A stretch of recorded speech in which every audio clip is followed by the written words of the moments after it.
Thank you so much, Strobe, for your extraordinary leadership here at Brookings, and thanks to all of you in attendance. Almost exactly 1 year ago, on a frigid winter's day, I met with my new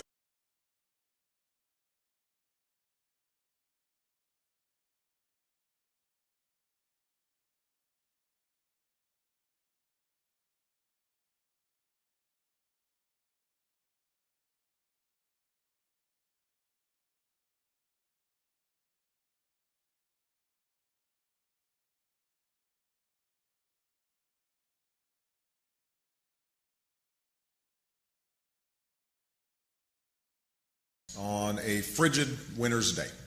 I met with my new economic team at the headquarters of my presidential transition offices in Chicago. And over the course of 4 hours,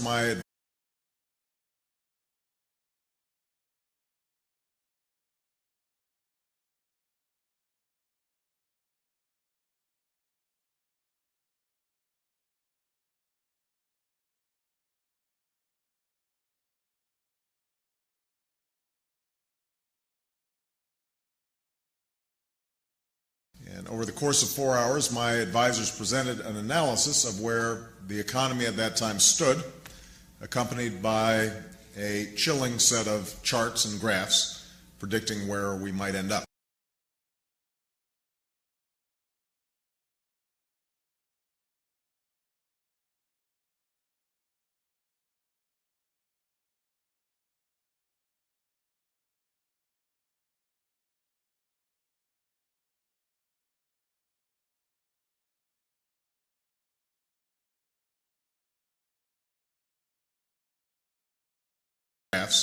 Predicting where we might end up. It was an unforgettable series of presentations. Christy Romer, who's here today, tapped to head the Council of Economic Advisors.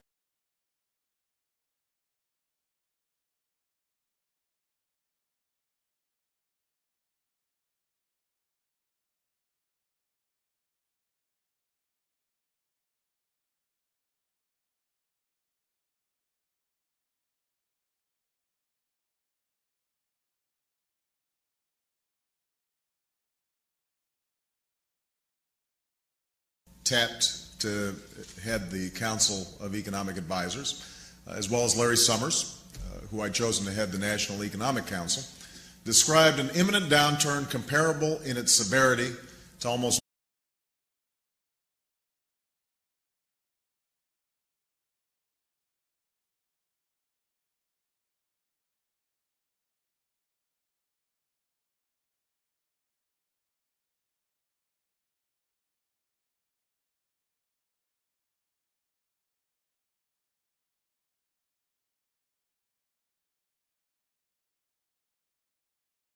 comparable in its severity to almost nothing since the 1930s. Tim Geithner, my incoming Treasury Secretary, reported that the financial system, shaken by the subprime crisis, had halted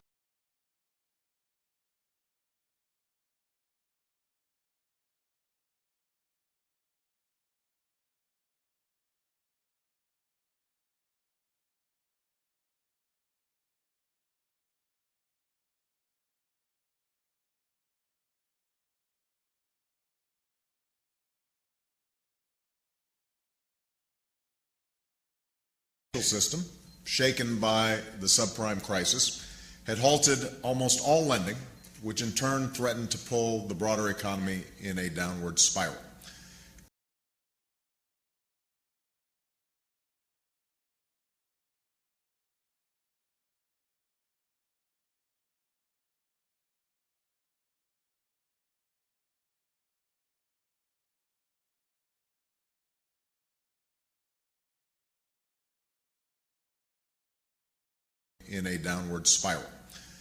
Peter Orszag, my incoming budget director, closed out the proceedings with an entirely dismal report on the fiscal health of the country.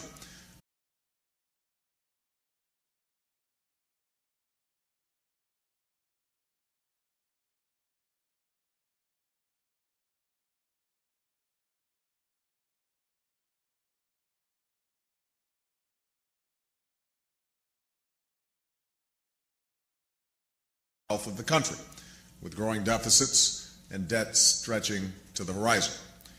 Now, having concluded that it was too late for me to request a recount, I tasked my team with mapping out a plan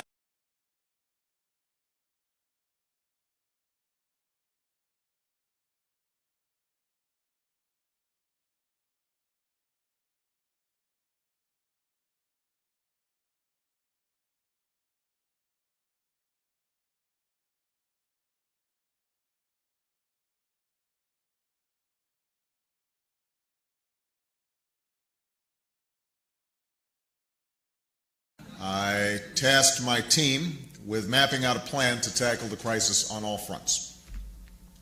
It wasn't long after that meeting, as we shaped this economic plan, that we began to see some of these forecasts materialize.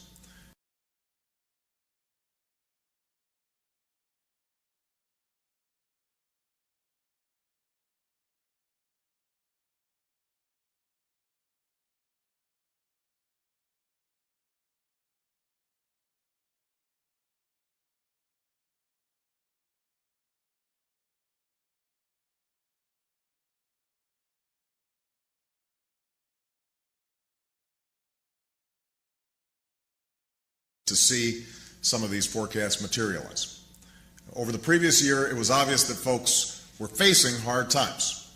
As I traveled across the country during the long campaign, I would meet men and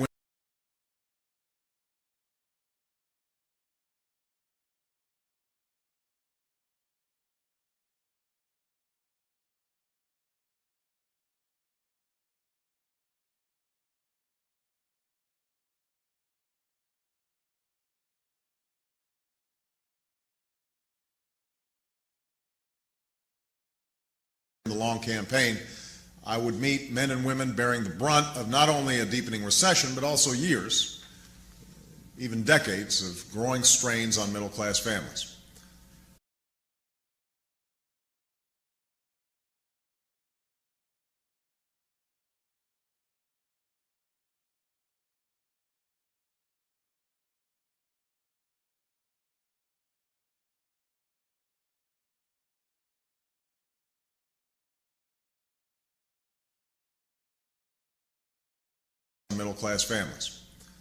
But now the country was experiencing something far worse. Our gross domestic product, the sum total of all that our economy produces, fell at the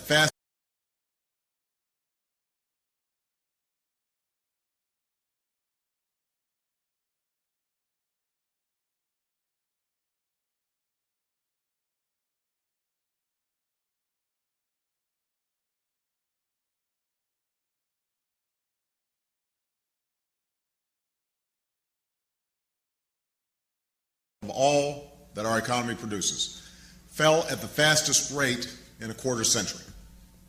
$5 trillion of Americans' household wealth evaporated in just 12 weeks as stocks, pensions, and home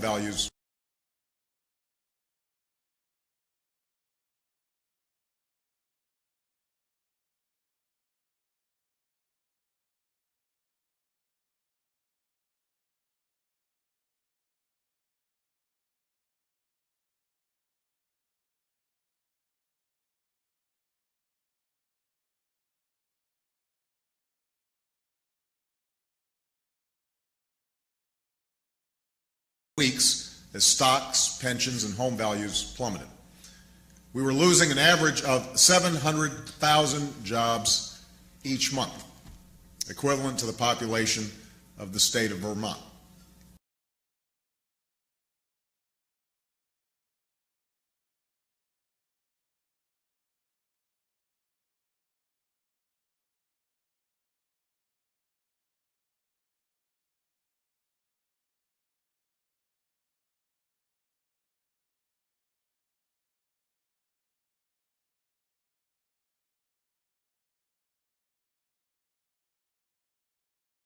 That was true in December, January, February, March.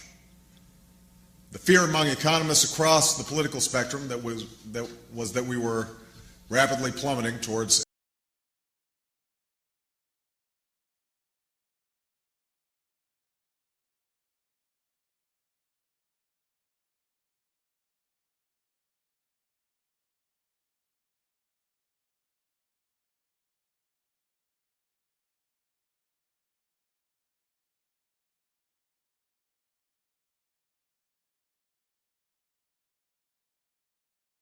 we were rapidly plummeting towards a second Great Depression. So in the weeks and months that followed, we undertook a series of difficult steps to prevent that outcome. And we were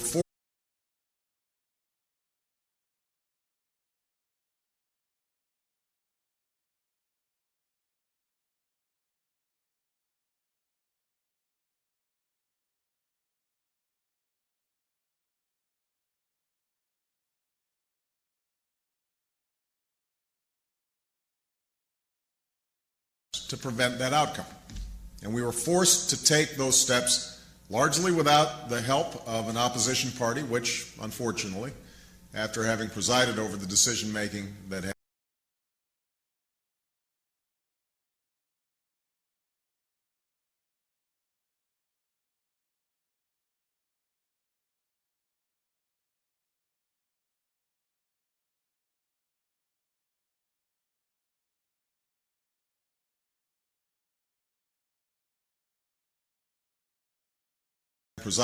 decision-making that had led to the crisis, decided to hand it over to others to solve.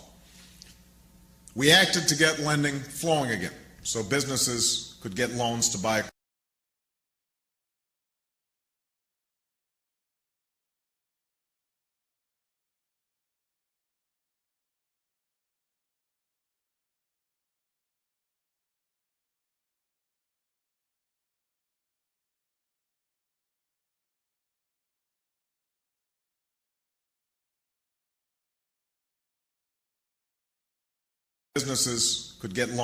equipment, and ordinary Americans could get financing to buy homes and cars, to go to college, and to start or run businesses.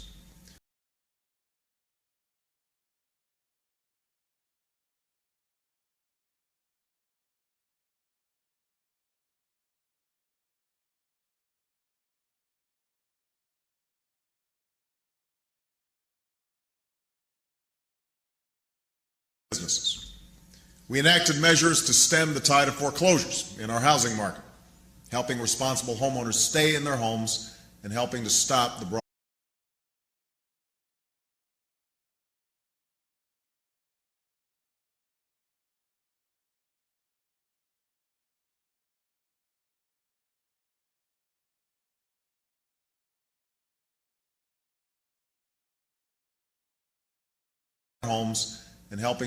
the broader decline in home values, which was eating away at what tends to be a family's largest asset. To achieve this and to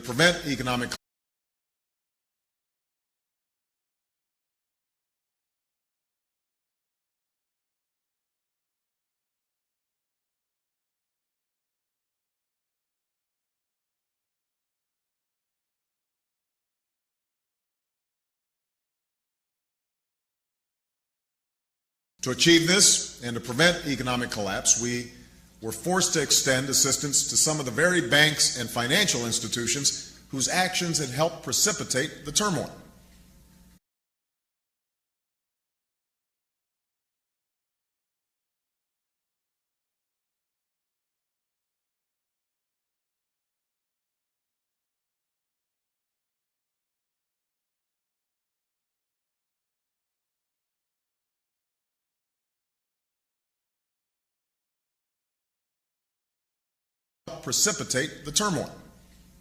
We also took steps to prevent the rapid dissolution of the American auto industry, which faced a crisis partly of its own making,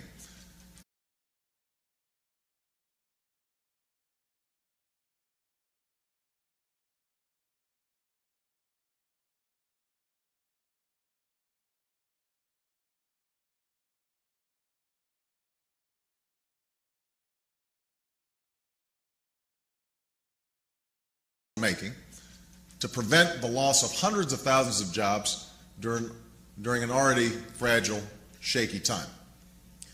Now, these were not decisions that were popular or satisfying.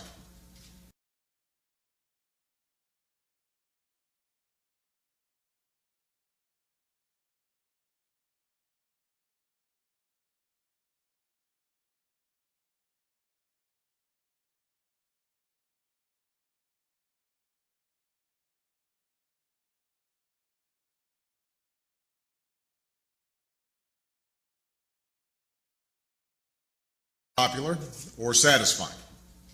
These were decisions that were necessary. Now, even as we work to address the crisis in our banking sector, in our housing market, and in our auto industry,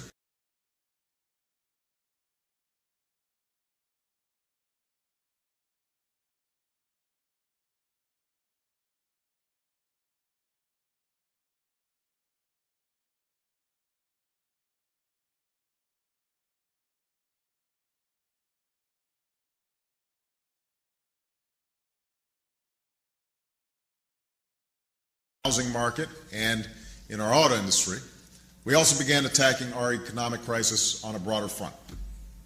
Less than 1 month after taking office, we enacted the most sweeping economic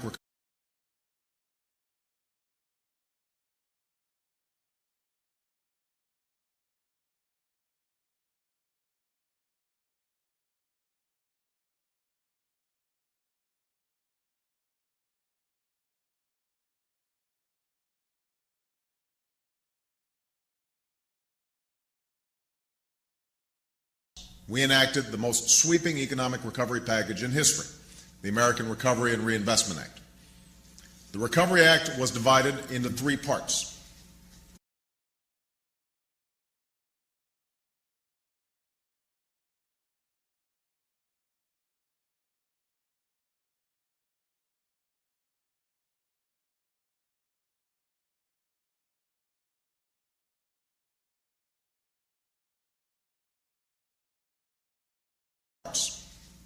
One-third went for tax relief for small businesses and 95% of working families. Another third was for emergency relief to help folks who've borne the brunt of this.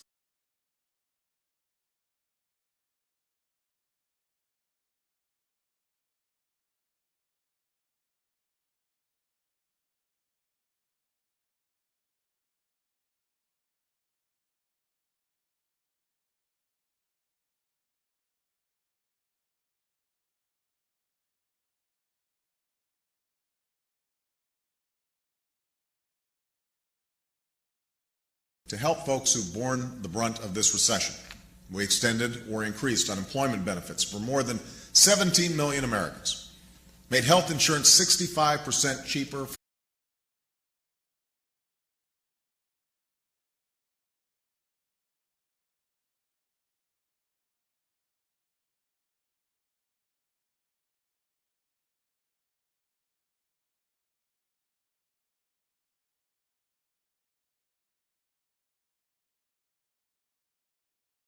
made health insurance 65% cheaper for families relying on COBRA, and for state and local governments facing historic budget shortfalls as demand for services went up and revenues went down.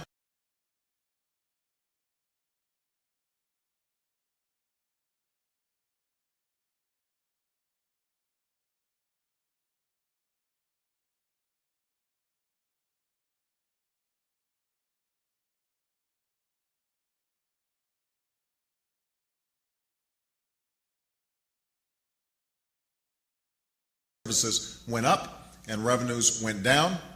We provided assistance that has saved the jobs of hundreds of thousands of teachers and public school workers, firefighters, and police officers.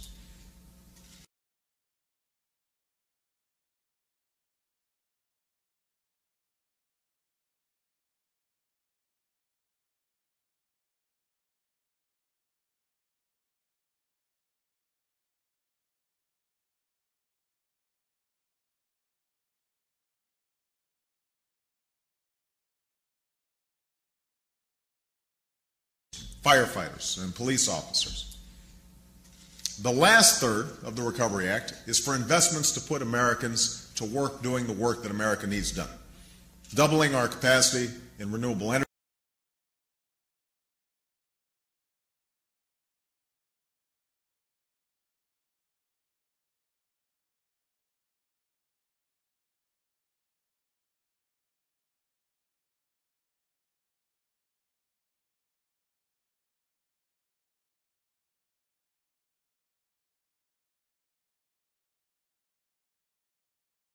doubling our capacity in renewable energy like wind and solar, computerizing medical records to save money and lives, providing the largest boost to medical research in history,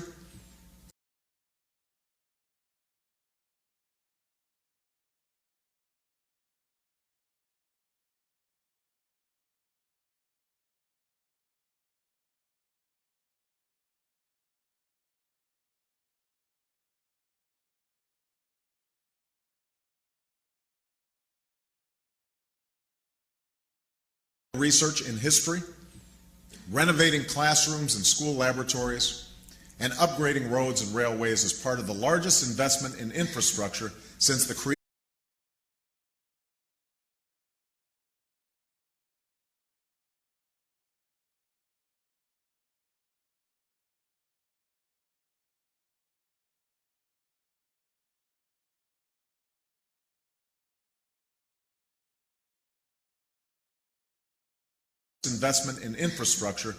creation of the interstate highway system half a century ago. And even as the Recovery Act has created jobs and spurred growth, we have not let up.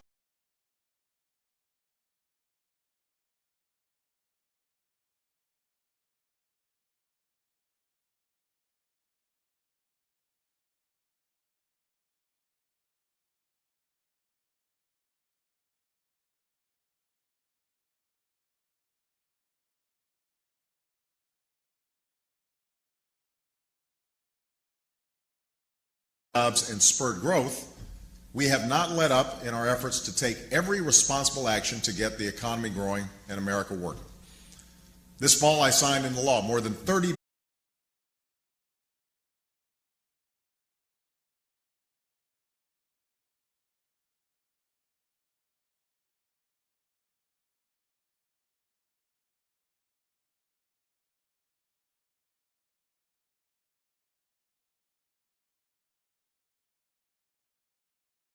This fall, I signed into law more than $30 billion in tax cuts for struggling businesses, extended an effective tax credit for home buyers, and provided additional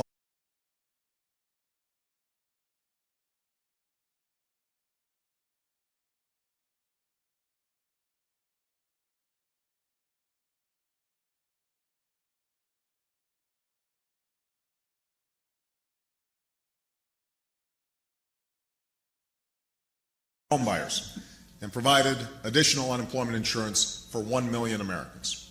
And the Treasury is continuing to adapt our financial stability plan, helping to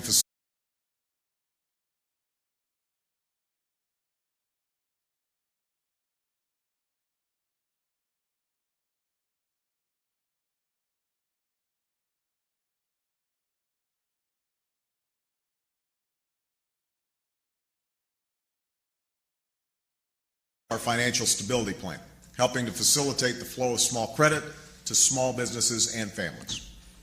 In addition, we're working to break down barriers and open overseas markets.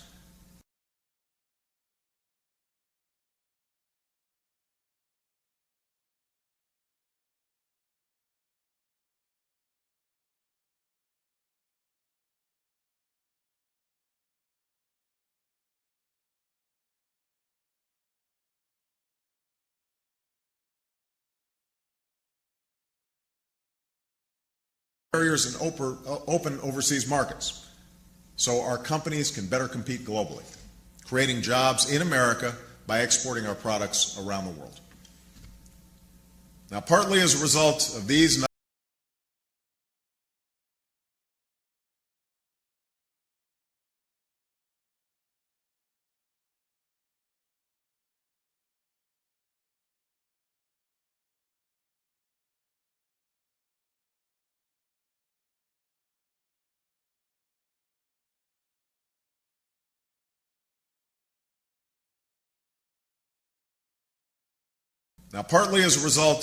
and other steps, we are in a very different place today than we were 1 year ago.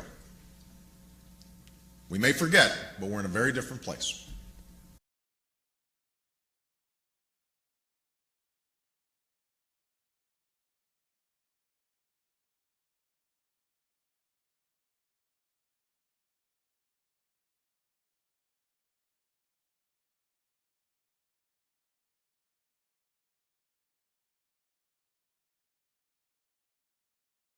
different place.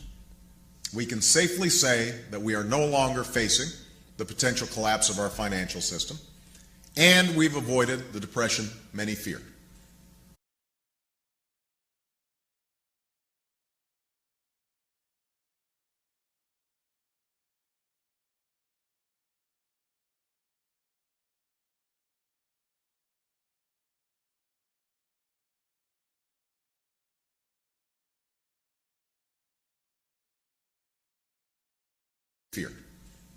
Our economy is growing for the first time in a year, and the swing from contraction to expansion since the beginning of the year is the largest in nearly 3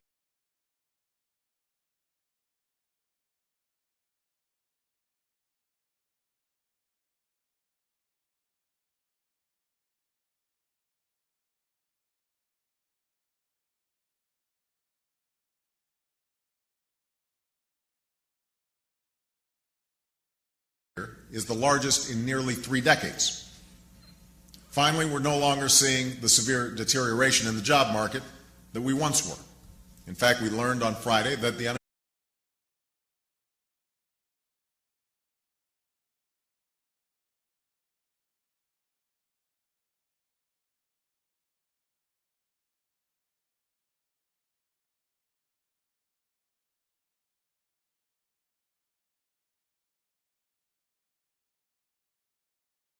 In fact, we learned on Friday that the unemployment rate fell slightly last month. But this is welcome news, and news made possible in part by the up to 1.6 million jobs that the Recovery Act has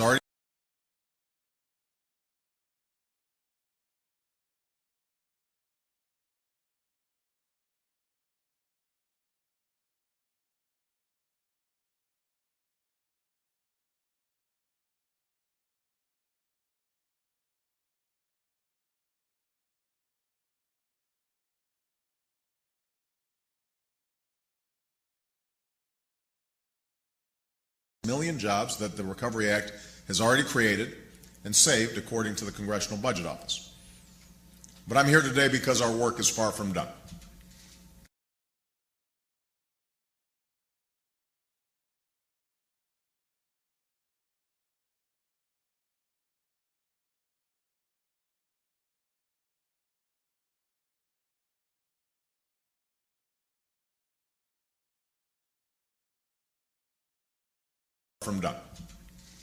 For even though we've reduced the deluge of job losses to a relative trickle, we are not yet creating jobs at a pace to help all those families who've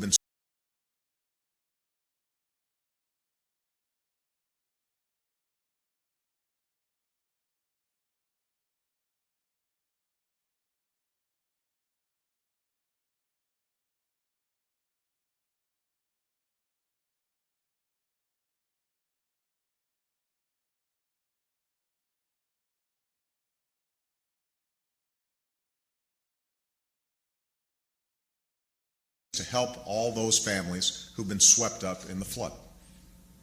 There are more than 7 million fewer Americans with jobs today than when this recession began.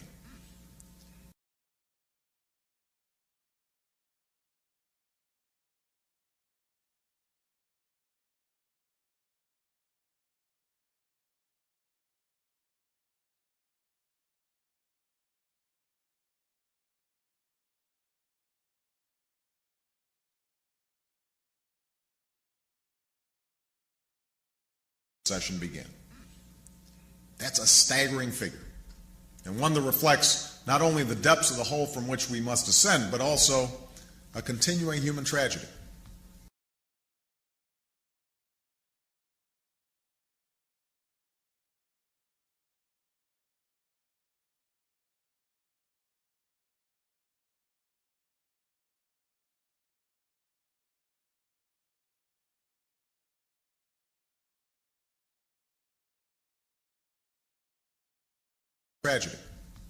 It was mentioned that I was in Allentown, Pennsylvania this past weekend, and went to a job center where people were engaged in job search, and it ran the spectrum: blacks, whites,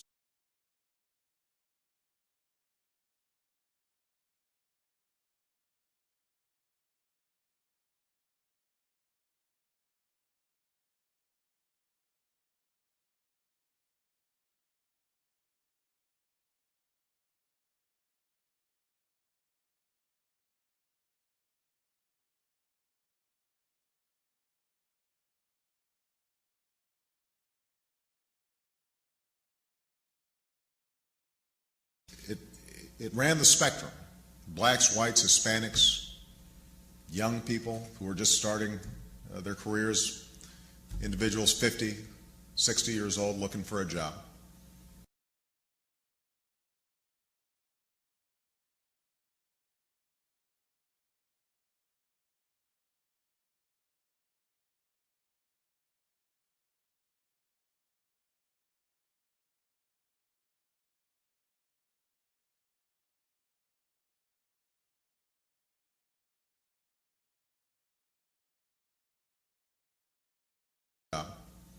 And they were putting a brave face on it, confident that eventually things would work out, but you could also see the sense of anxiety, the fear that perhaps this time it was different.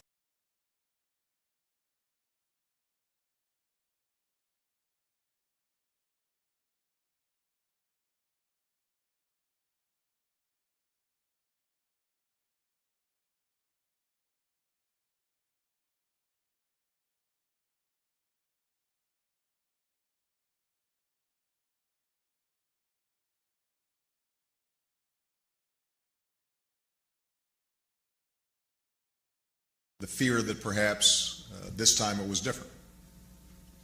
And sometimes it's hard to break out of the bubble here in Washington and remind ourselves that behind these statistics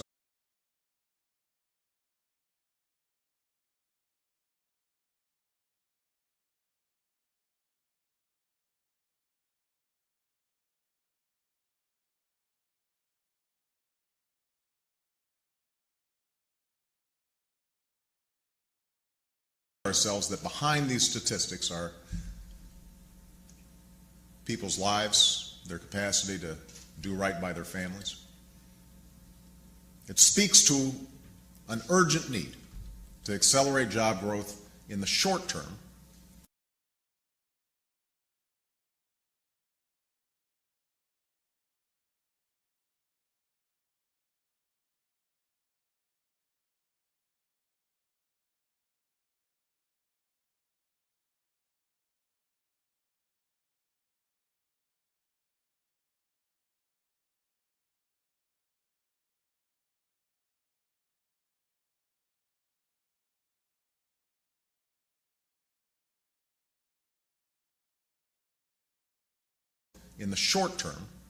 while laying a new foundation for lasting economic growth.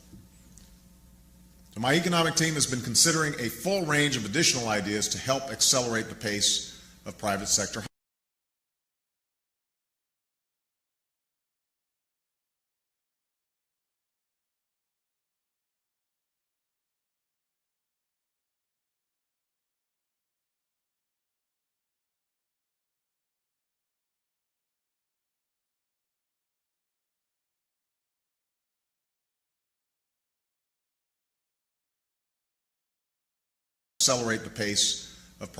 hiring.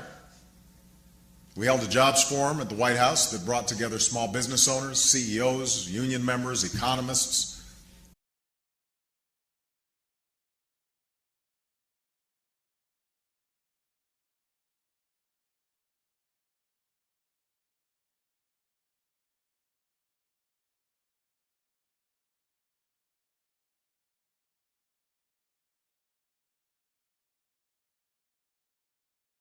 CEOs, union members, economists, folks from nonprofits, and state and local officials to talk about job creation. And I've asked people to lead forums in their own communities, sending the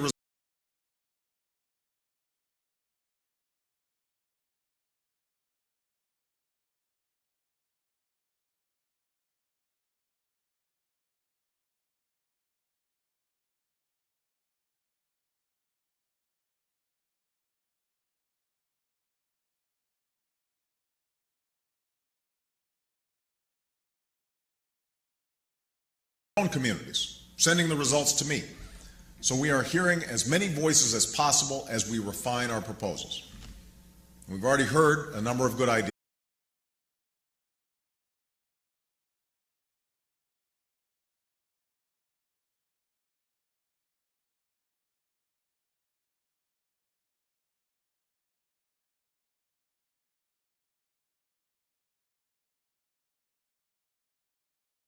We've already heard a number of good ideas, and I know we'll learn of many more.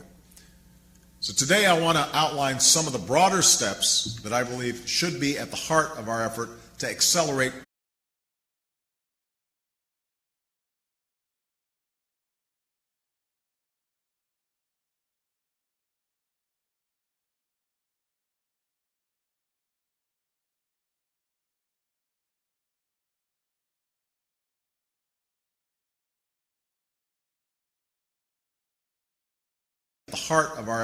to accelerate job growth. Those areas that will generate the greatest number of jobs while generating the greatest value for our economy. Now, first,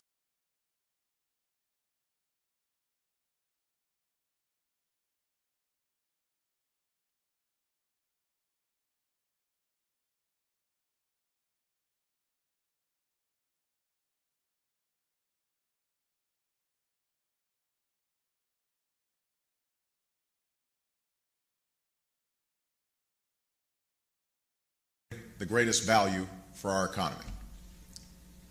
Now, first, we're proposing a series of steps to help small businesses grow and hire new staff. Over the past 15 years, small businesses have created roughly 65% of all new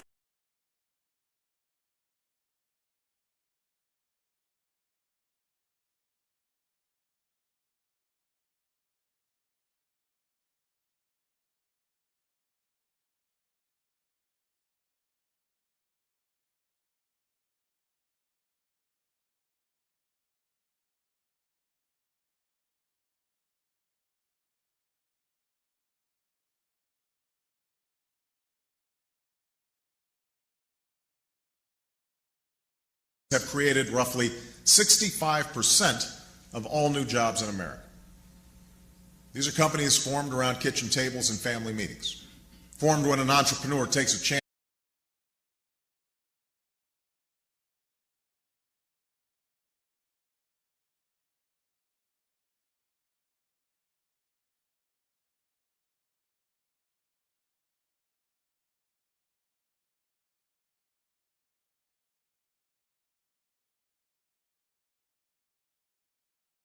formed when an entrepreneur takes a chance on a dream, formed when a worker decides it's time she became her own boss.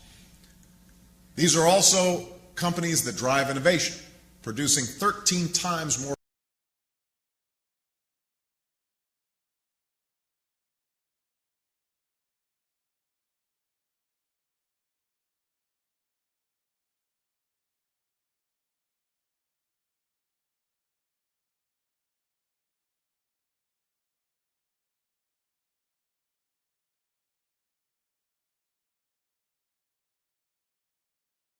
innovation, producing 13 times more patents per employee than large companies. And it's worth remembering, every once in a while, a small business becomes a big business.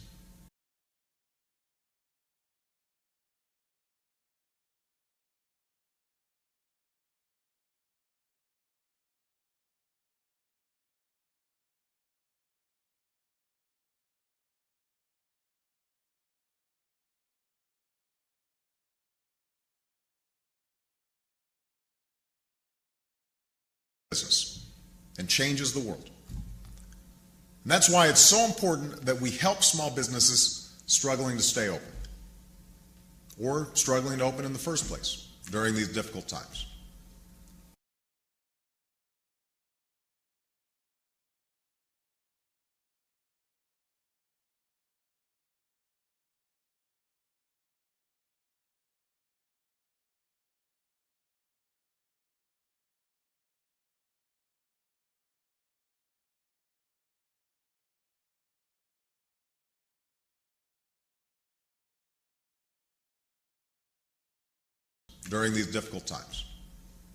Building on the tax cuts in the Recovery Act, we're proposing a complete elimination of capital gains taxes on small business investment,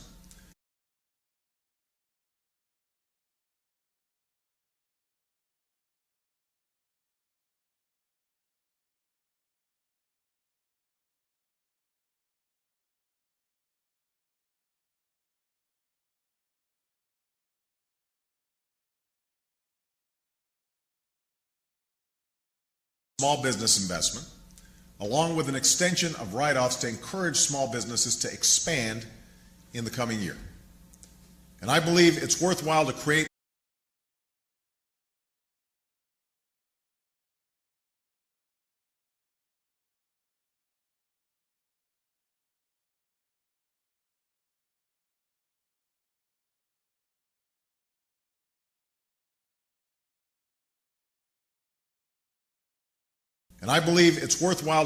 a tax incentive to encourage small businesses to add and keep employees, and I'm going to work with Congress to pass one.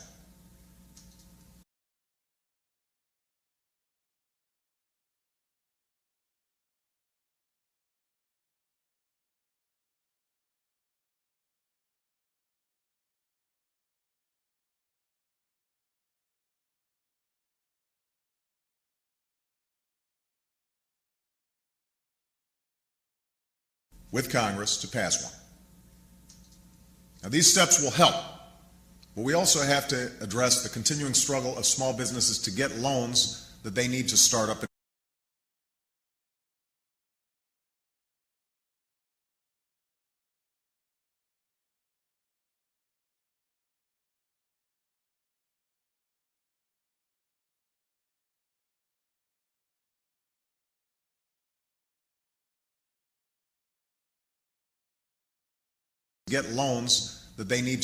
And grow. To that end, we're proposing to waive fees and increase the guarantees for SBA-backed loans. And I'm asking my Treasury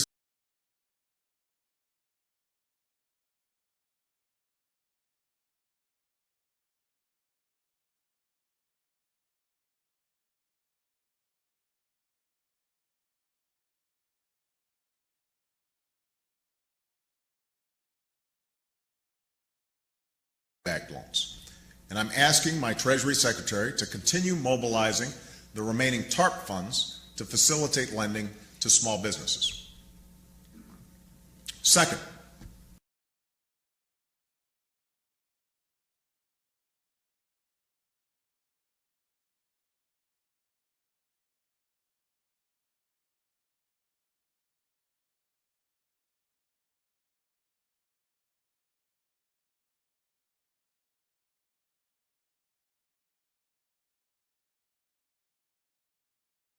Second, we're proposing a boost in investment in the nation's infrastructure beyond what was included in the Recovery Act, to continue modernizing our transportation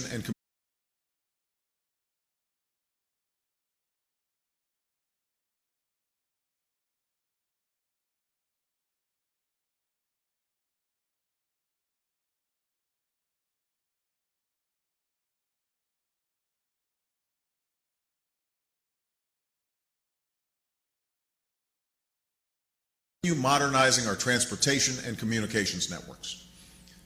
These are needed public works that engage private sector companies, spurring hiring all across the country.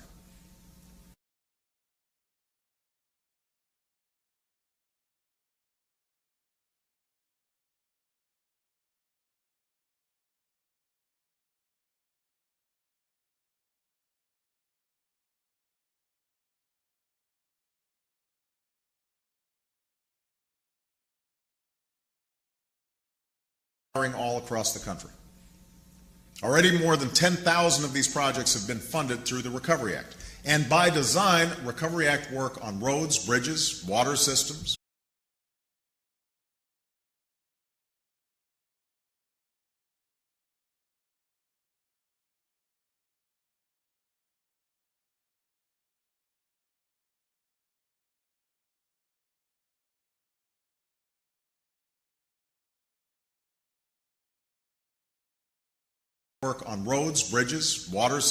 Superfund sites, broadband networks, and clean energy projects will all be ramping up in the months ahead. It was planned this way for two reasons.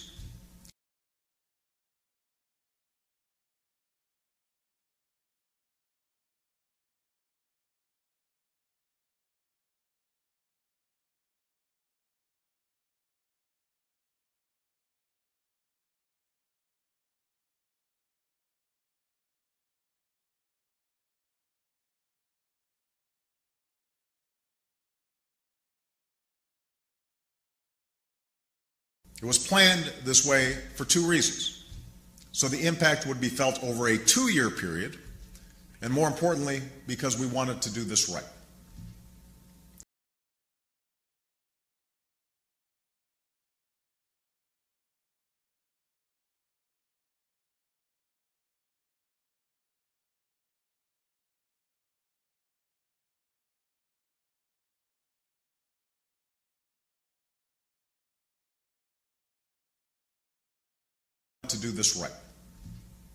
The potential for abuse in a program of this magnitude while operating at such a fast pace was enormous. So I asked Vice President Biden and others to make sure, to the extent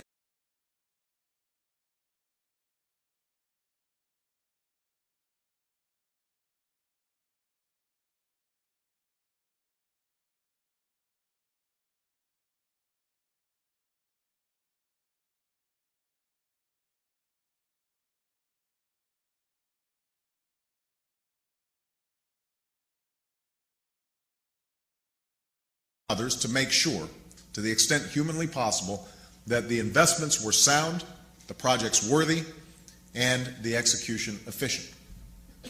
What this means is that we're going to see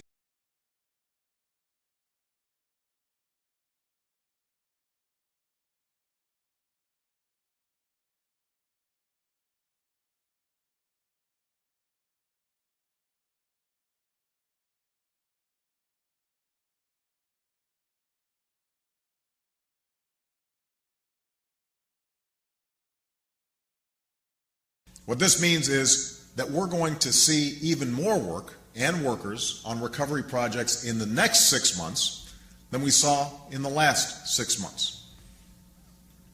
Even so, there are many more worthy projects.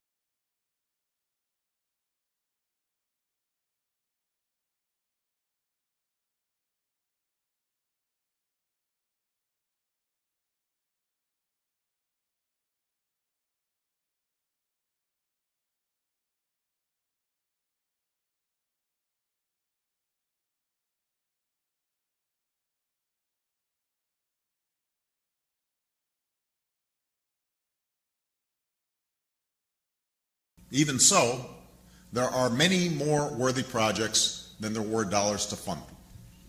I recognize that by their nature, these projects often take time and will therefore create jobs over time.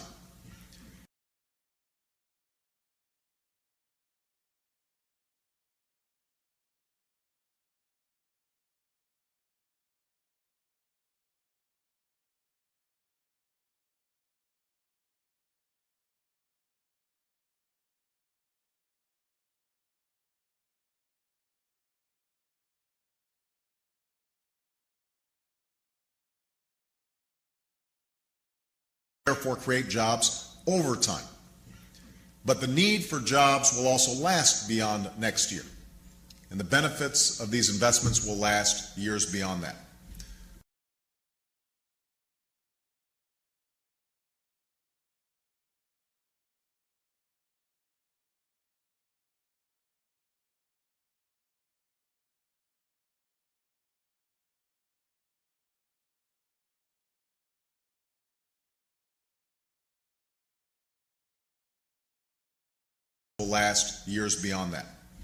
So adding to this initiative to rebuild America's infrastructure is the right thing to do.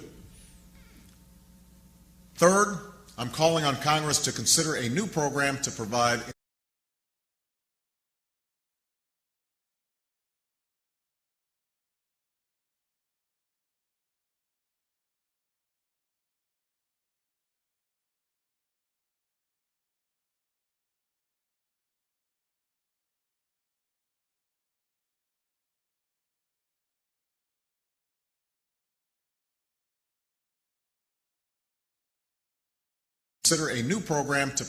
incentives for consumers who retrofit their homes to become more energy efficient, which we know creates jobs, saves money for families, and reduces the pollution.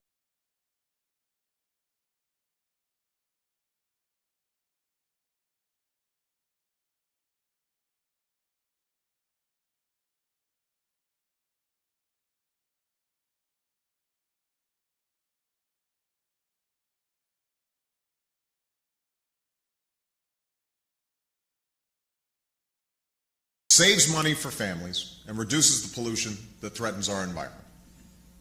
And I'm proposing that we expand select Recovery Act initiatives to promote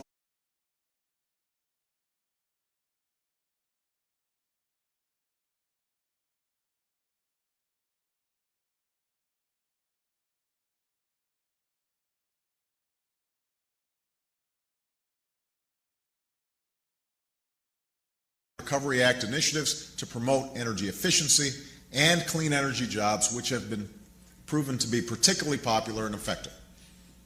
It's a positive sign that many of these programs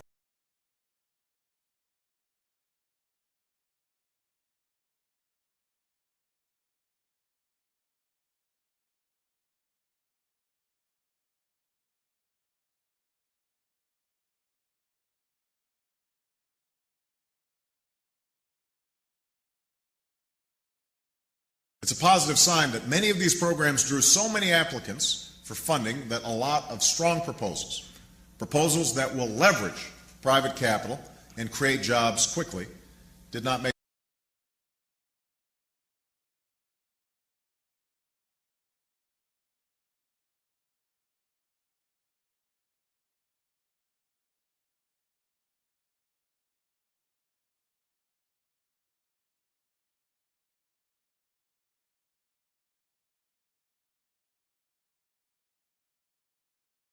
capital and create jobs quickly, did not make the cut.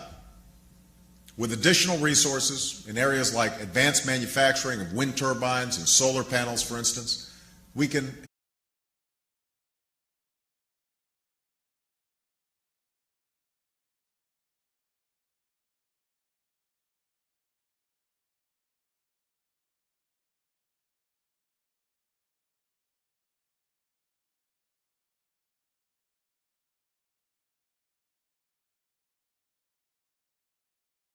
and solar panels, for instance, we can help turn good ideas into good private sector jobs. Finally, as we are moving forward in these areas, we should also extend the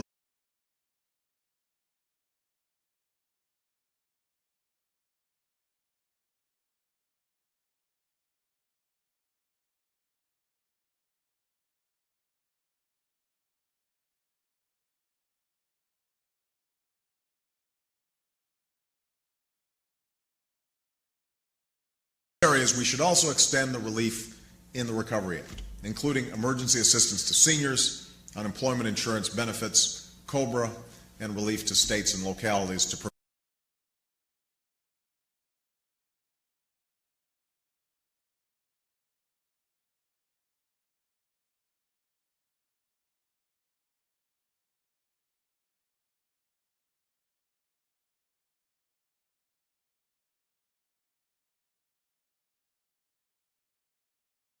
and relief to states and localities to prevent layoffs.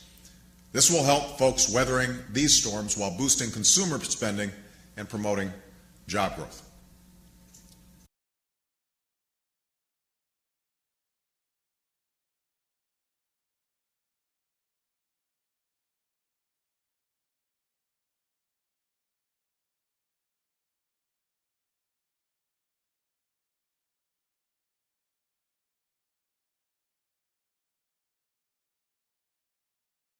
And promoting job growth. Of course, there's only so much government can do. Job creation will ultimately depend on the real job creators, businesses across America.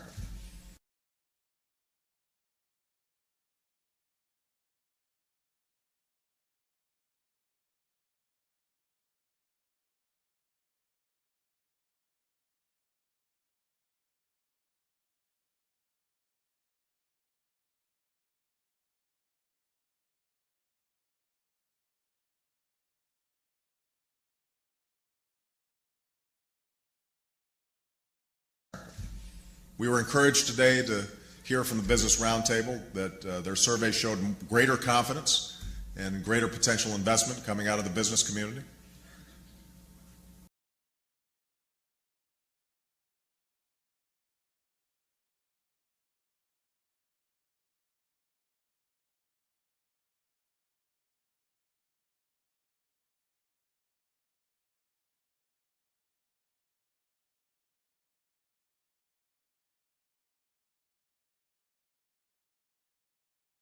business community. Government can help lay the groundwork on which the private sector can better generate jobs, growth, and innovation.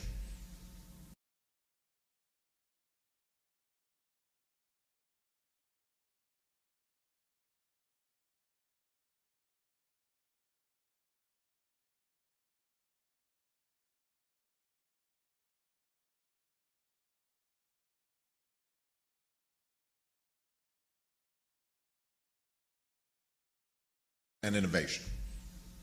After all, small business tax relief is not a substitute for ingenuity and industriousness by our entrepreneurs, but it can help those with good ideas to grow.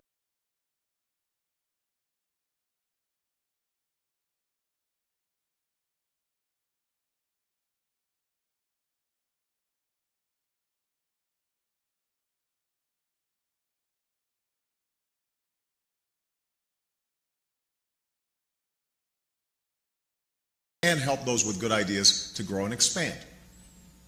Incentives to promote energy efficiency and clean energy manufacturing don't automatically create jobs or lower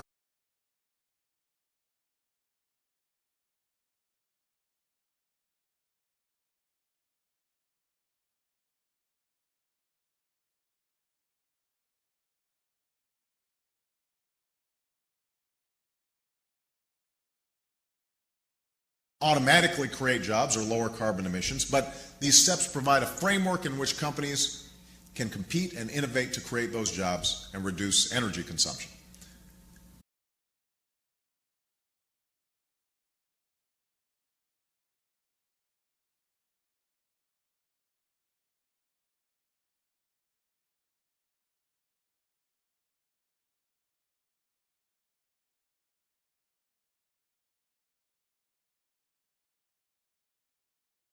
Jobs and reduce energy consumption.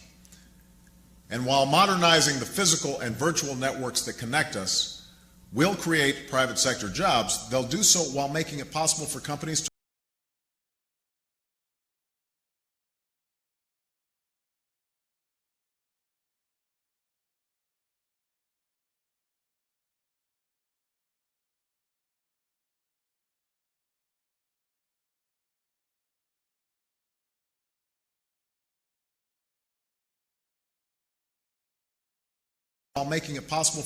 to more easily and effectively move their products across this country, around the world, and that will create more jobs.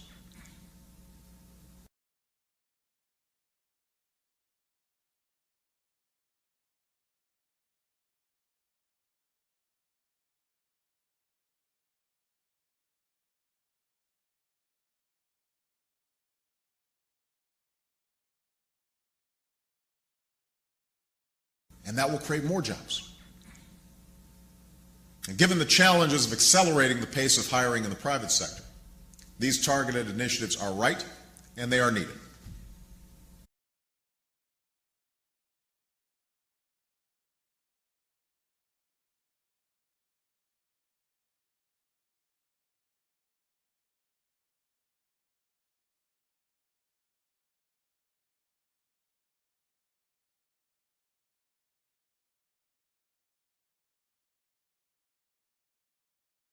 Are needed.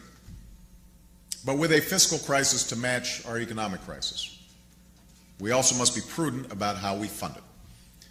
So to help support these efforts, we are going to wind down the troubled asset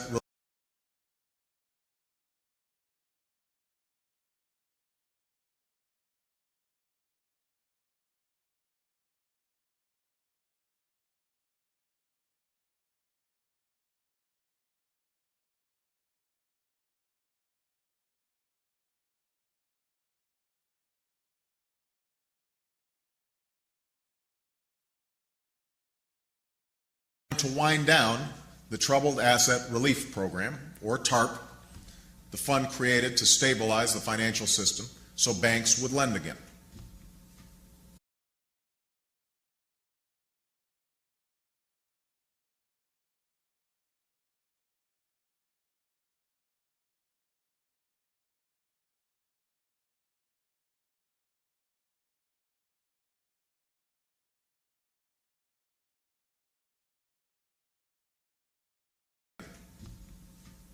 I don't think I have to tell you there's rarely been a less loved or more necessary emergency program than TARP, which, as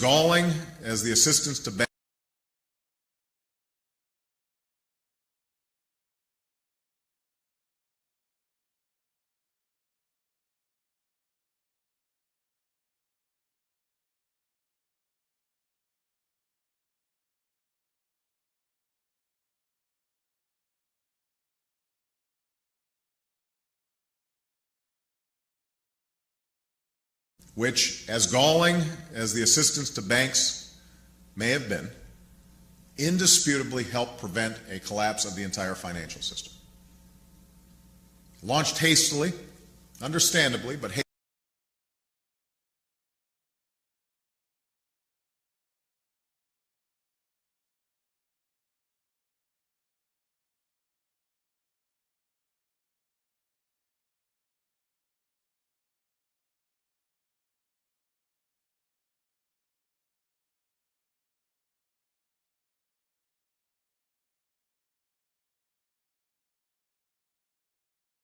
hastily, understandably, but hastily under the last administration, the TAR program was flawed, and we have worked hard to correct those flaws and manage it properly.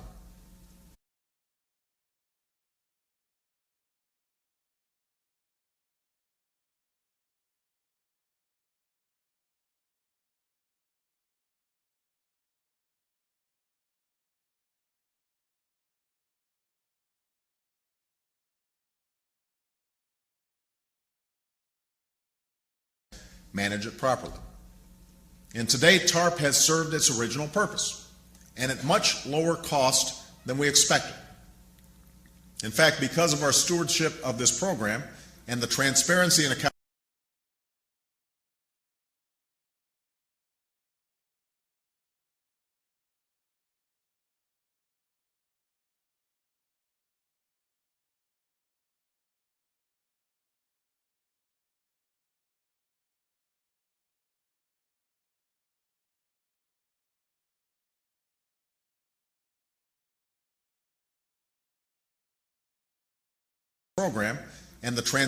and accountability we put in place, TARP is expected to cost the taxpayers at least $200 billion less than what was anticipated just this past summer.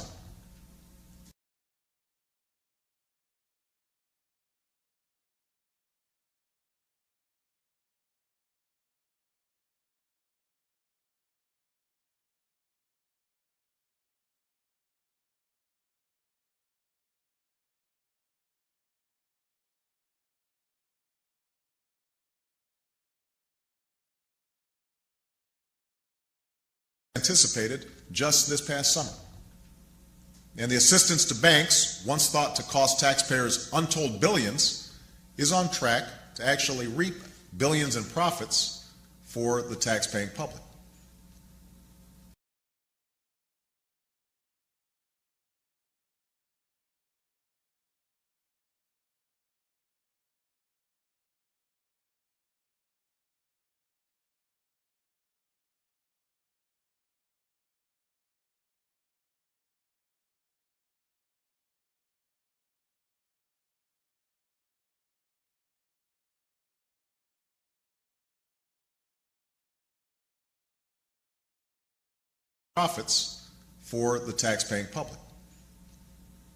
So this gives us a chance to pay down the deficit faster than we thought possible, and to shift funds that would have gone to help the banks on Wall Street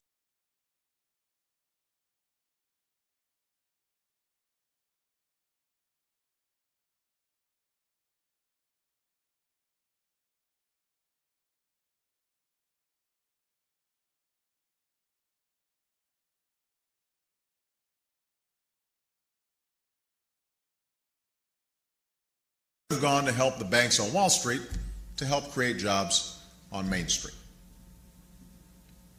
Small business, infrastructure, clean energy. These are areas in which we can put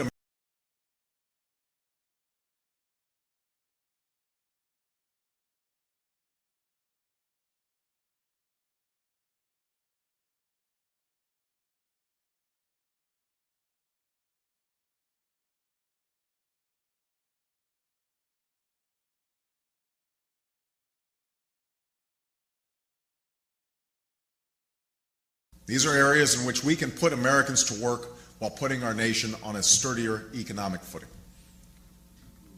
And that foundation for sustained economic growth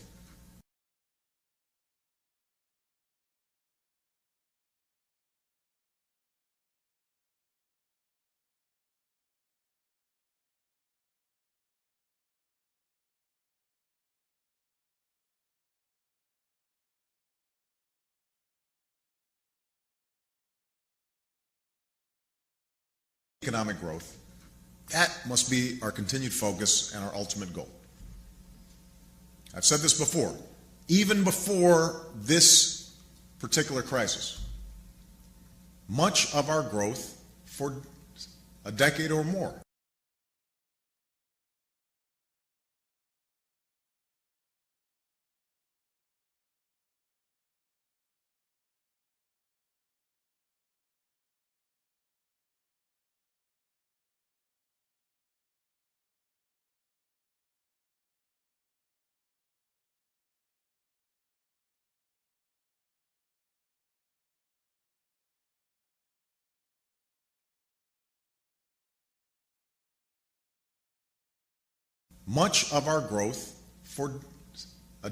more had been fueled by unsustainable consumer debt and reckless financial speculation. While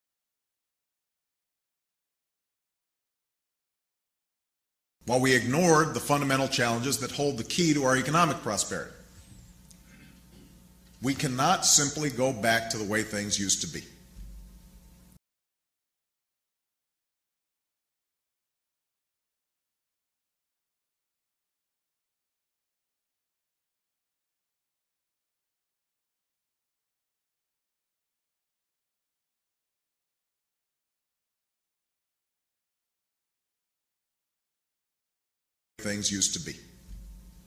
We can't go back to an economy that yielded cycle after cycle of speculative booms and painful busts.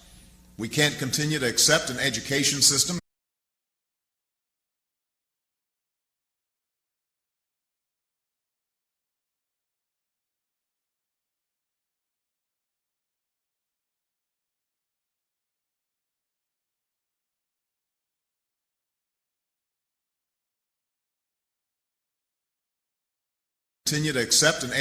system in which our students trail their peers in other countries, and a healthcare system in which exploding costs put our businesses at a competitive.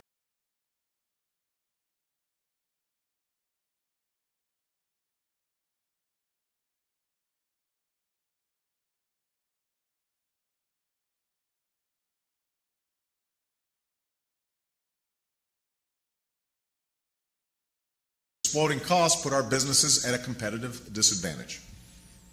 And we cannot continue to ignore the clean energy challenge or cede global leadership in the emerging industries of the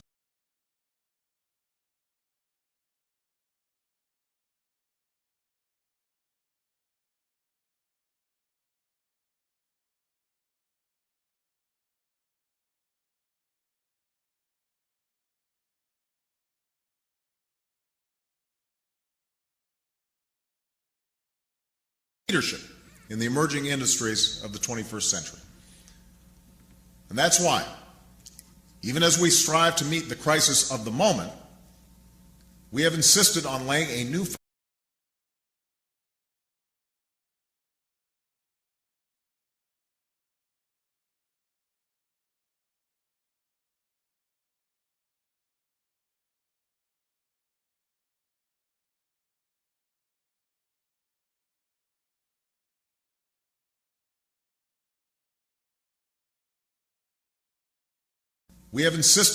a new foundation for the future.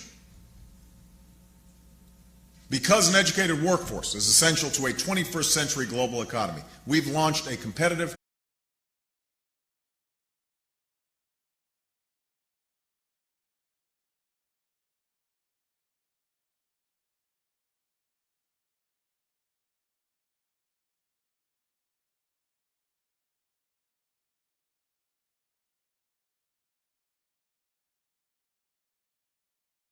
economy. We've launched a competitive Race to the Top fund through the Recovery Act to reform our schools and raise achievement, especially in math and science.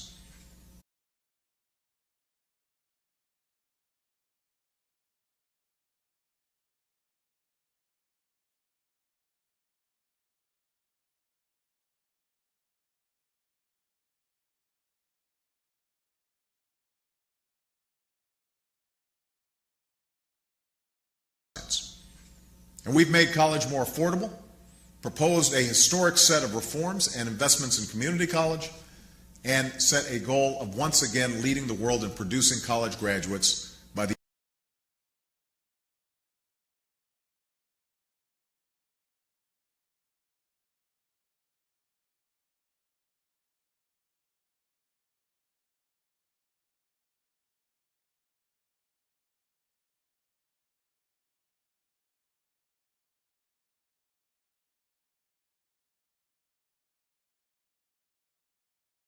world in producing college graduates by the year 2020.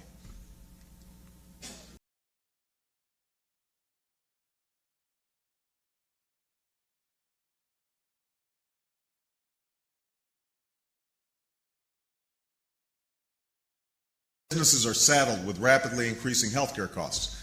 We are fighting to do what we have discussed in this country for generations, finally reforming our nation's broken health.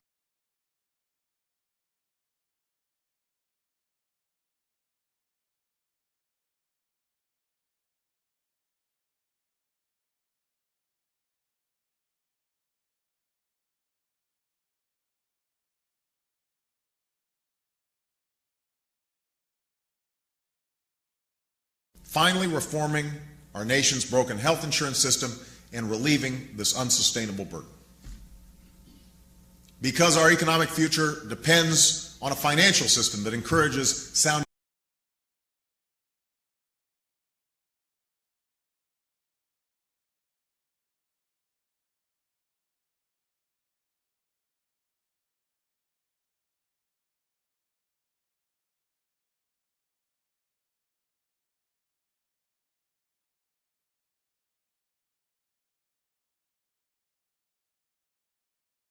financial system that encourages sound investments, honest dealings, and long-term growth.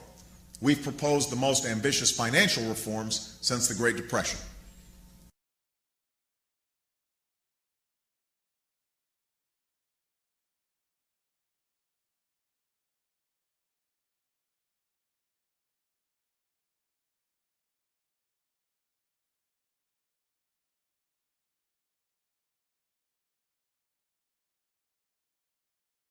Great Depression. We'll set and enforce clear rules of the road, close loopholes in oversight, charge a new agency with protecting consumers, and address the dangerous systemic risks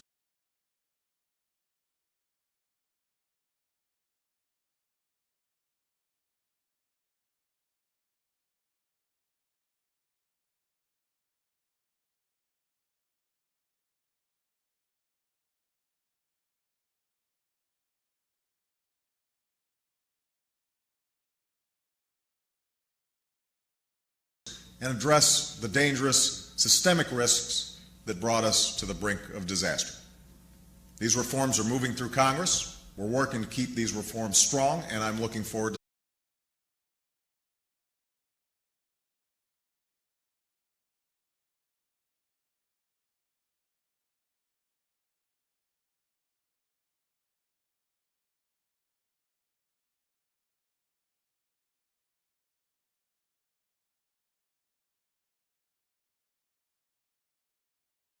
reforms strong, and I'm looking forward to signing them into law. And because our economic future depends on our leadership in the industries of the future,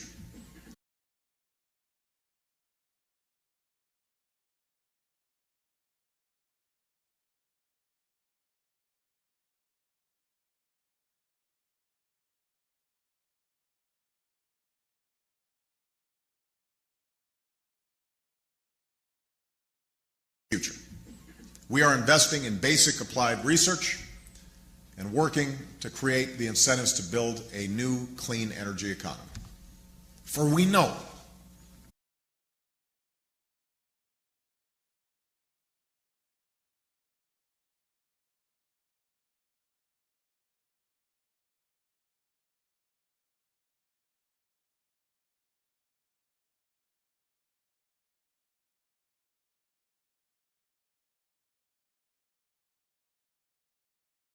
For we know the nation that leads in clean energy will be the nation that leads the world.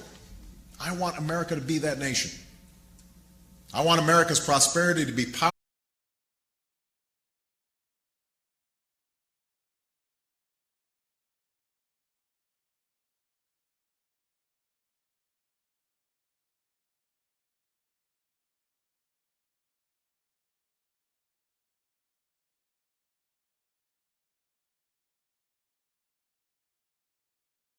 I want America's prosperity to be powered by what we invent and pioneer, not just what we borrow and what we consume.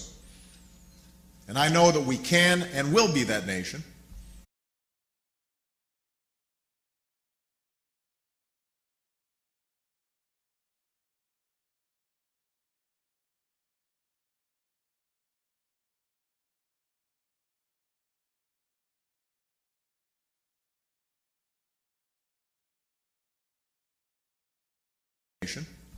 If we're willing to do what it takes to get there. Now, there are those who claim we have to choose between paying down our deficits on the one hand and investing in job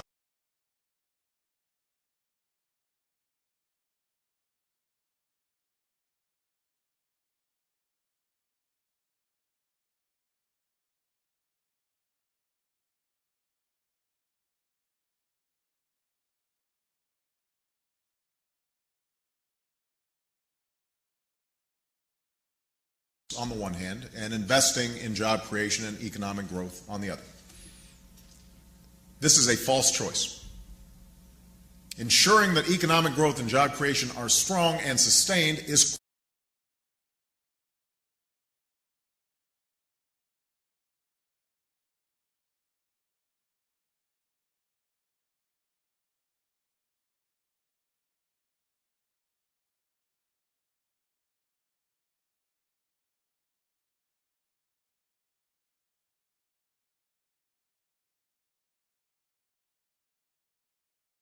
are strong and sustained is critical to ensuring that we are increasing revenues and decreasing spending on things like unemployment insurance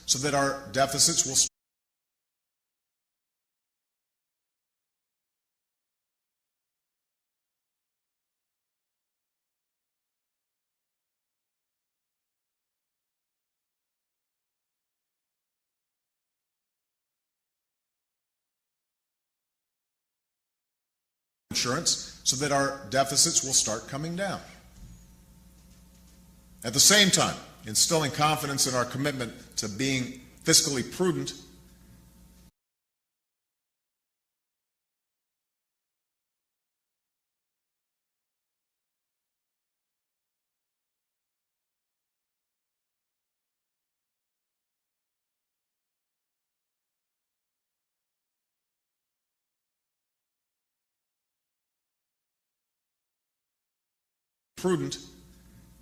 gives the private sector the confidence to make long-term investments in our people and in America. So one of the central goals of this administration is restoring fiscal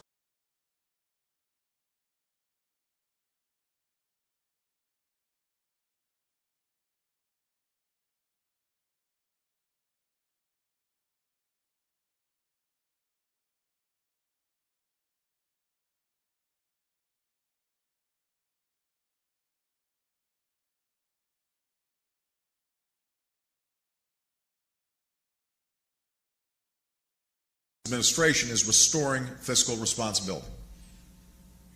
Even as we have had to spend our way out of this recession in the near term, we've begun to make the hard choices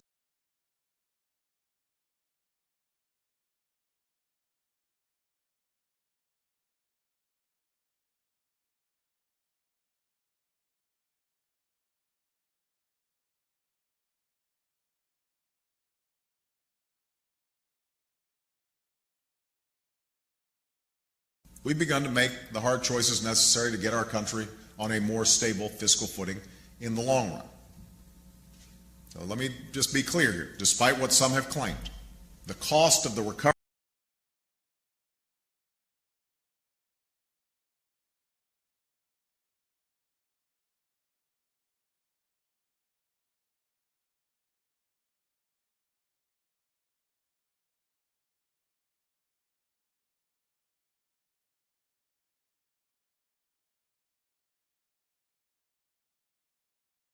some have claimed.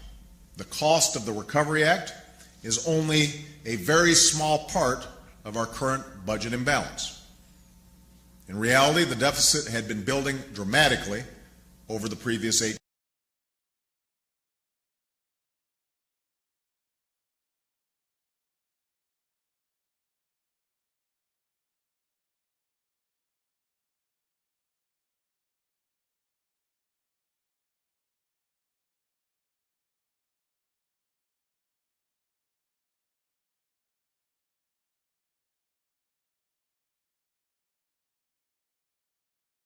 Dramatically over the previous 8 years. We have a structural gap between the money going out and the money coming in. Folks passed tax cuts and expansive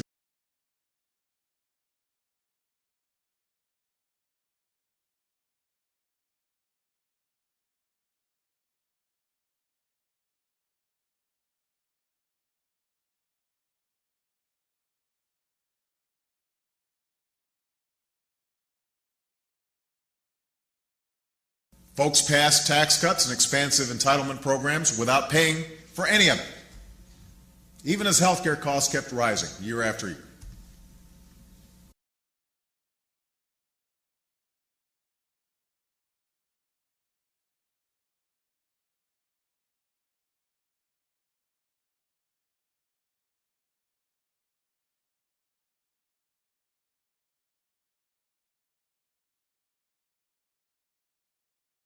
After year. As a result, the deficit had reached $1.3 trillion.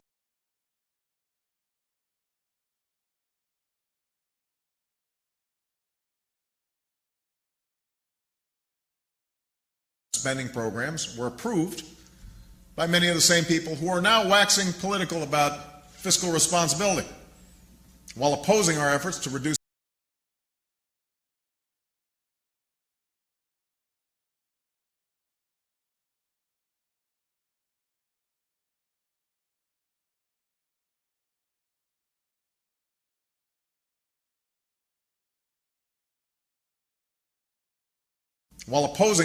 reduce deficits by getting healthcare costs under control. It's a sight to see. The fact is, we have refused to go along with business as usual. We are taking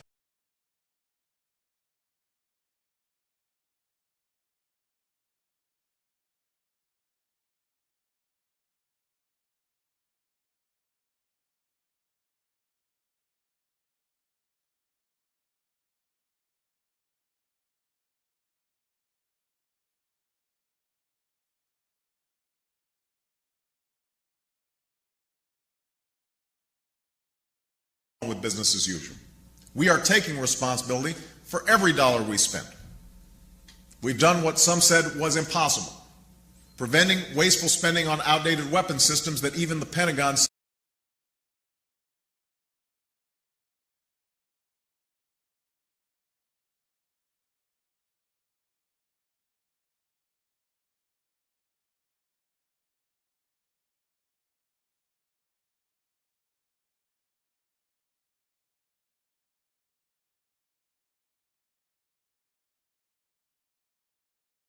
systems that even the Pentagon said it didn't want. We've combed the budget, cutting waste and excess wherever we could. I'm still committed to having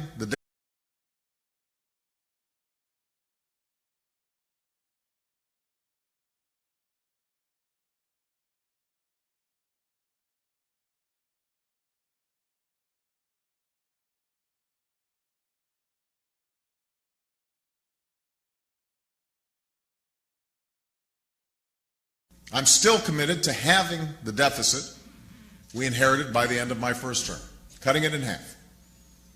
And I made clear from day one that I would not sign a health insurance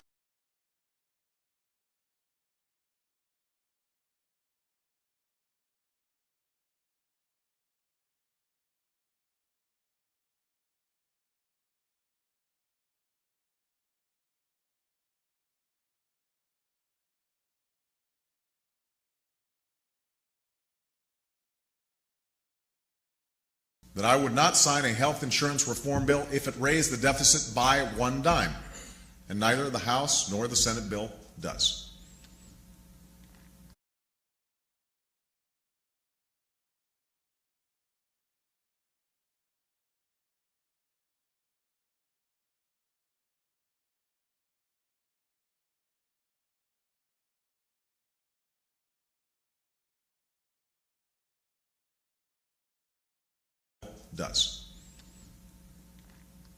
We've begun not only changing policies in Washington, we've also begun to change the culture in Washington.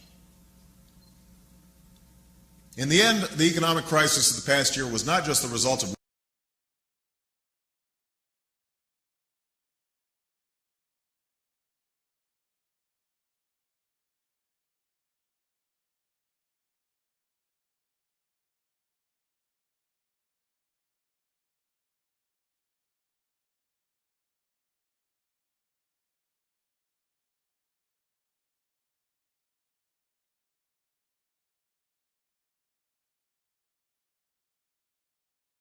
last year was not just the result of weaknesses in our economy. It was also the result of weaknesses in our political system.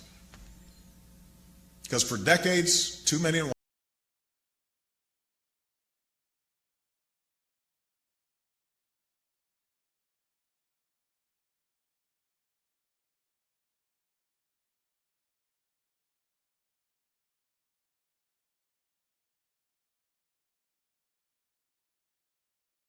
Because for decades, too many in Washington put off the hard decisions.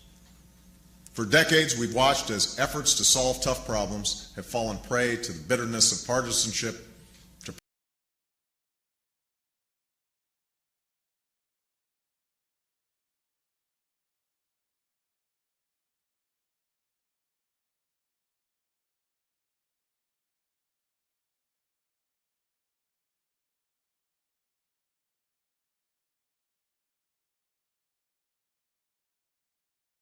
bitterness of partisanship, to prosaic concerns of politics, to ever-quickening news cycles, to endless campaigns focused on scoring points instead of meeting our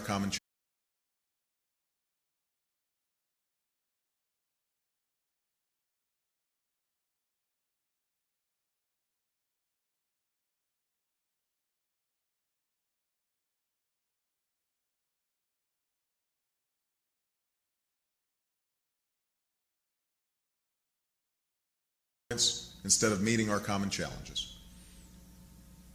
We've seen the consequences of this failure of responsibility. The American people have paid a heavy price.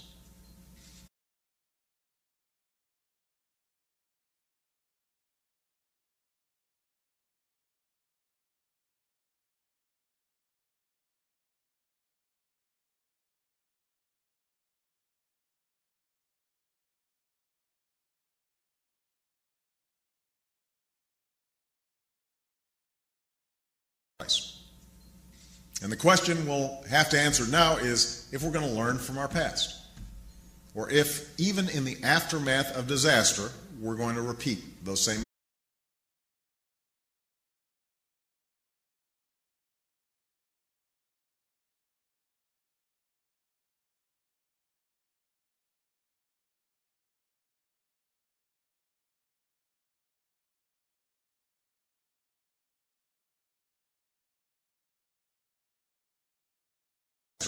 going to repeat those same mistakes. As the alarm bells fade, the din of Washington rises, as the forces of the status quo marshal their resources,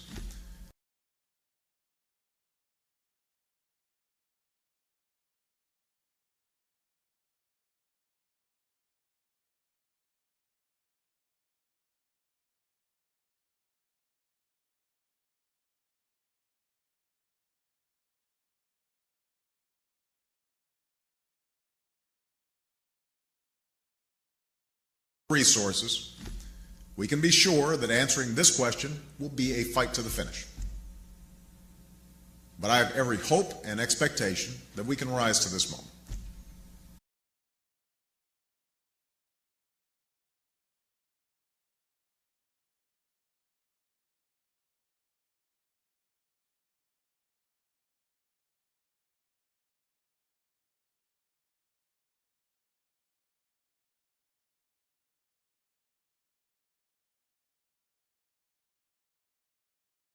That we can rise to this moment. That we can transcend the failures of the past. That we can once again take responsibility for our future.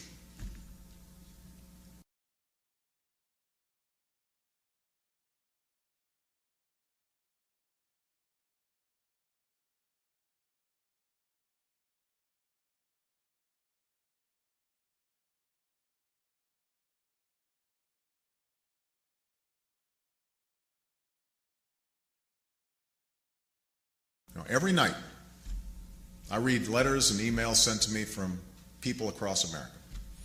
Ordinary folks. People who share their hopes and their hardships, their faith in this country.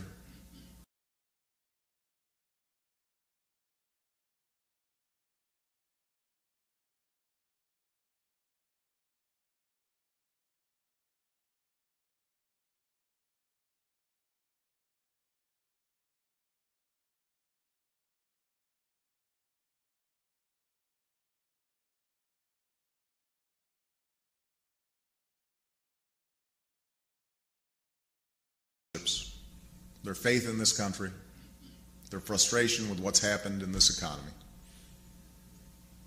I hear from small business owners worried about making payroll, keeping their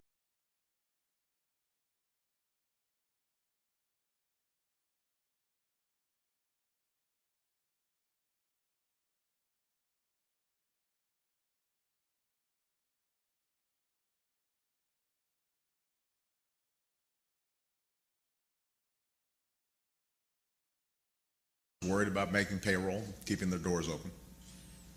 I hear from mothers and fathers, sons and daughters who've seen one or two or more family members out of work.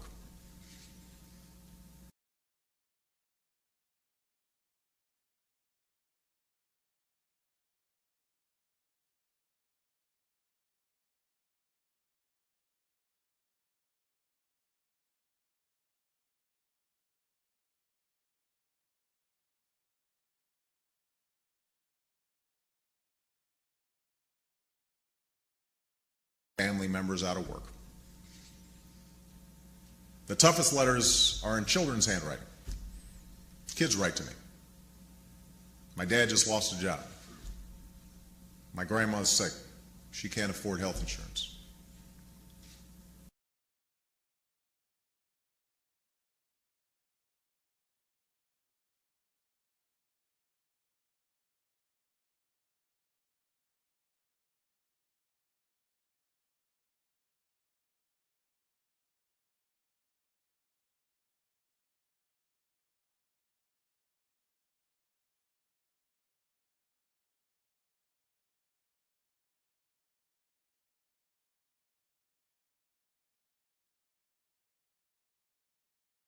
Insurance.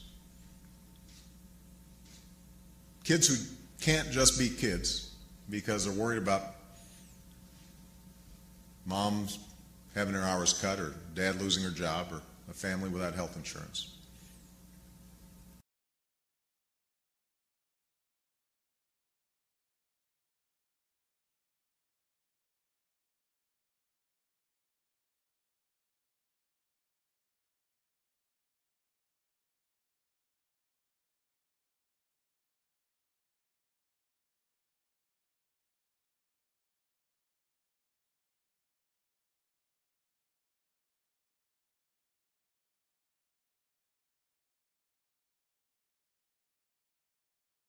Health insurance.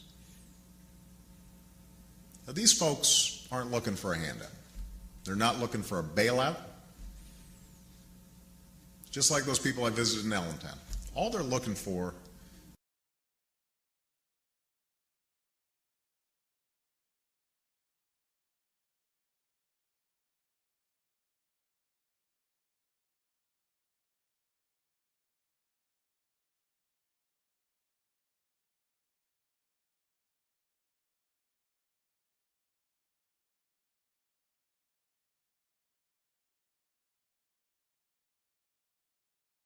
downtown.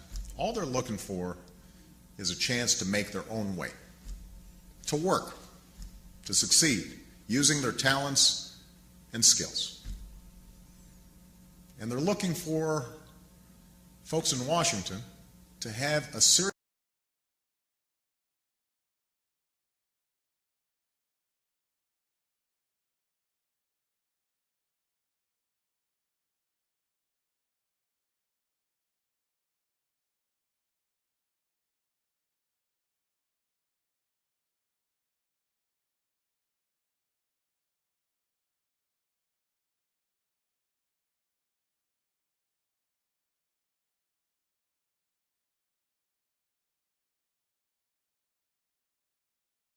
folks in Washington to have a seriousness of purpose that matches the reality of their struggle. Everywhere I've gone, every stop I've made,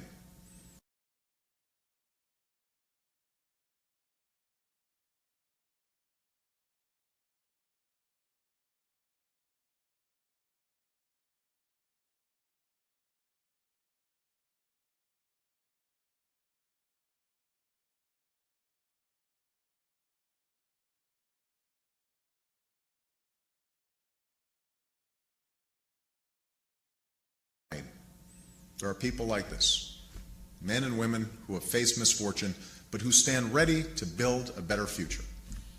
Students ready to learn, workers eager to work, scientists on the brink of discovery.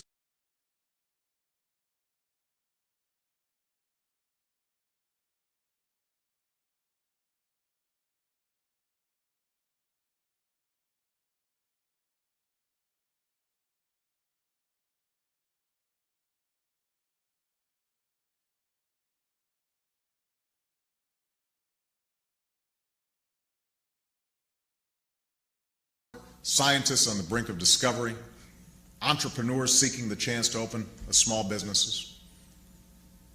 Everywhere I go, there are once shuttered factories just waiting to whir back to life.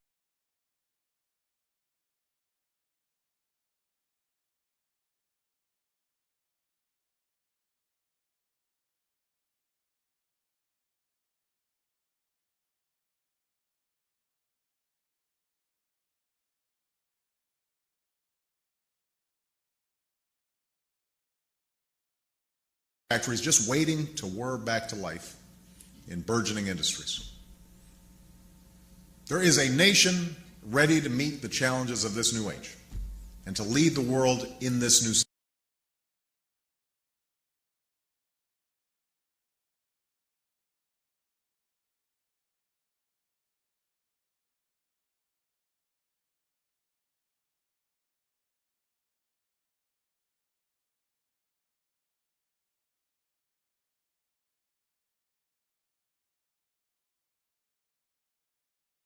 And to lead the world in this new century. And as we look back on the progress of the past year and look forward to the work ahead, I have every confidence that we will do exactly.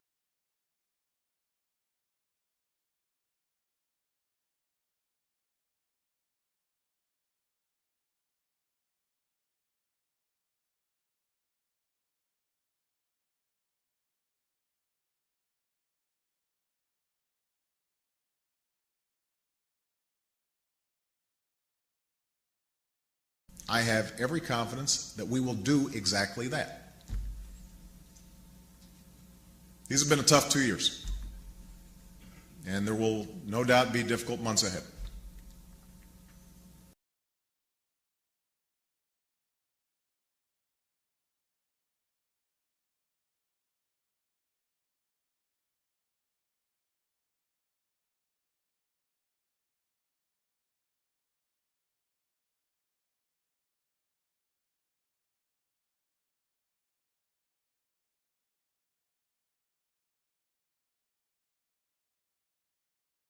Months ahead. But the storms of the past are receding.